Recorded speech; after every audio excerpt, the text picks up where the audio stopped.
Evening time స్నాక్స్గా తినడానికి meal maker pakodi చేసుకోవడం ఎట్లనో చూద్దాం. ముందు వాటిని హాట్ వాటర్లో బాయిల్ చేసుకుని పెట్టుకోవాలన్నమాట. లైట్గా హాట్ వాటర్లో డిప్ చేసి ఆ తర్వాత ఒక 10 to 15 మినిట్స్ వదిలేసి ఆ తర్వాత వాటర్ని డ్రాప్ చేసేయాలన్నమాట. చేసేసి వాటిలో కొంచెం కార్న్ఫ్లోర్, ఉప్పు, కారం, మసాలా మీకు కావాల్సినంత సరైనంత వేసుకుని దాంట్లో కొంచెం వాటర్ పోసుకుని బాగా కలిపేసుకుని దాంట్లో అల్లం వెల్లుల్లి పేస్ట్ కూడా వేసుకున్నారంటే మంచి టేస్ట్ వస్తుంది అనమాట. నేను కొంచెం కొరియాండర్ పౌడర్ ధనియాల పౌడర్ కూడా వేసాను టేస్ట్ కోసం. అలా వేసుకుని బాగా కలిపేసి పక్కన పెట్టేసుకోవాలి ఒక 10 to 15 మినిట్స్.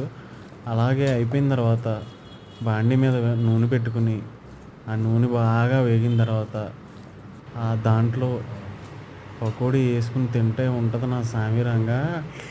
అమ్మా వేరే లెవెల్ టేస్ట్ అయితే.